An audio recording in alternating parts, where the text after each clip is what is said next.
All right, here, Hunter. My buy and sell for you. Let me know. You buying or you selling? Jalen Carter will continue to have a massive regression this season. Now, let me lay out the facts here for you first before I get your answer, just because I feel like that a lot of context is needed on this. Like, let's just start with this here, because we can definitely have a discussion about this.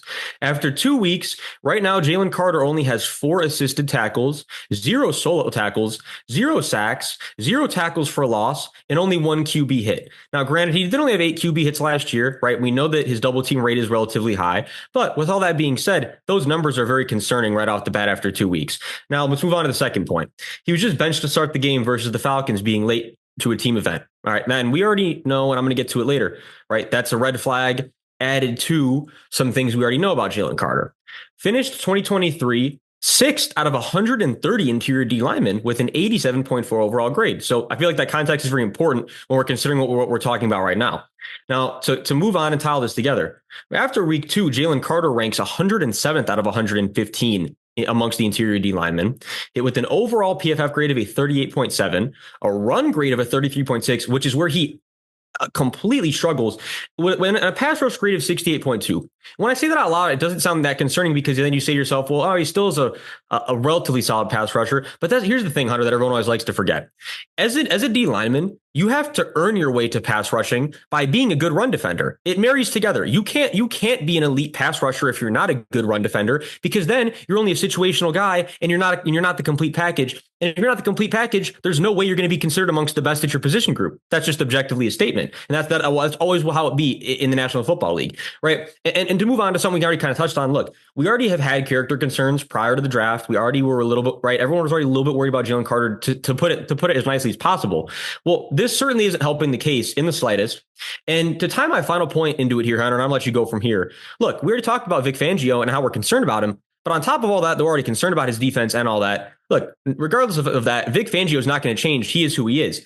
Vic Fangio is a zero bullshit kind of guy, right? And I feel like, to me, it feels like it's only a matter of time before we're going to have a personality clash here. He's already missing team events. Vic Fangio is not, he's already benching him. I mean, you tell me where personalities like that are not bound to clash here sooner than later. And it almost seems like perhaps that might be what's already happening, which is leading to Jalen Carter not having the same production on the field. I will say, I think this is kind of bigger than Jalen Carter. While, like, I did see that thing where he was late to a team event, and I mean, I understand certain things happen, but like at the NFL level, that just is like so unacceptable. It feels like, like, understand, like, this is your job. Like, this is not like even in SEC football, like, showing up late is crazy, but it's like, I guess with NIL, you are getting paid, but you know what I'm saying? It's a higher level. Even in a D3 level, D2, D1. Look, if you're committed to a team, you're committed to a team. No, and you get, so with that being said, keep going. I think my biggest thing with the Jalen Carter issue is we knew about the character concerns, obviously, and a lot of people said, like, when the Bears traded back and didn't take Jalen Carter, right? They said, a lot of people, well, he wouldn't operate in the Bears locker room because they don't have the veterans in play to, keep him on the right track.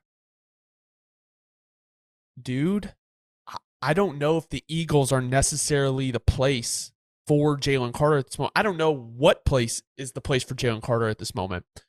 The reality is, like, we see kind of the dysfunction going on with the Eagles in terms of the coaching staff and Nick Sirianni, and maybe, I mean, it's week 2. And Vic Fangio's system was good at a time. I don't know if it's still relevant in the NFL to the level that it was. Is Jalen Carter optimized to function in the dysfunction of what could be the Eagles if you don't see the same success? Like, he's always won. And this doesn't take away from, like, the talent that he has. It's more of, like, the situation. And I don't know, like, if, he's double teaming guys, right? But the rest of the team isn't able to get to the quarterback. Like, I don't know. Like, I don't know how he is as a teammate. I don't know any of that. I'm not in that locker room. But, I mean, all that to be said, like, just a year ago, people were talking about how he couldn't function in a bad situation, right, in Chicago. But are we sure the Eagles are the best situation at this moment in time, or will be the rest of the year? And will that be beneficial for his environment? No, yeah, couldn't have said it better. Honestly, couldn't have said it better myself, Hunter. And I think, I mean, realistically, this is not even really one where there's much more to say on it. I think, if anything, Eagles fans, let us know your thoughts in the comments. Let us know if there's some context we're missing. Let us know if you agree, disagree. Because really, I think, we laid it out pretty quickly, but we kind of laid it all out there, Hunter. I mean, as of right now, look, it's week 2. There's not really much more we can say on it. Again, small sample size. It's not a guarantee that Jalen Carter's going to have a bad season. He could come out next week and have 3 sacks, 4 tackles for a loss, and all of a sudden we're sitting here not worried about it anymore, right? It's week to week. But we just got to take what we have right now, and what we have right now are concerns. If we're looking at like defensive snaps, right? Like, I'm just looking on the Eagles on NFL Pro, right? He is the 3rd least in snaps on defense. Well, this is only pulling up like 10 players, but basically he has 89 snaps, right? But if you want to go to quarterback pressure rate, he's number 1 on the team, right, at 9.4%. And if we go into just like quarterback pressure rate, in the general like grand scheme of things, like 9.4 is pretty far down the list. And this is only qualified defenders only, right? So obviously there's no way for me to split it between like DNs and like cornerbacks that are blitzing, right? Like sending cornerbacks off the blitz. But if you want to go down, right, he is sitting right around the 62nd player in quarterback pressure, right? So, we're going to lead it with Trey Hendrickson, Will Anderson, Danielle Hunter. But then you have like guys like DJ Reader, Marcus Davenport, Boye Mafe. Like Boye Mafe and Marcus Davenport are obviously, they're not like those interior guys, right? And we know that like edge players are going to get they're going to probably pressure the quarterback more than an interior player, right? Just from coming off the edge. So just with that being said, like from a team standpoint, he's performing, but in the grand scheme of like the league, I don't know if necessarily like he's been what they have expected him to be.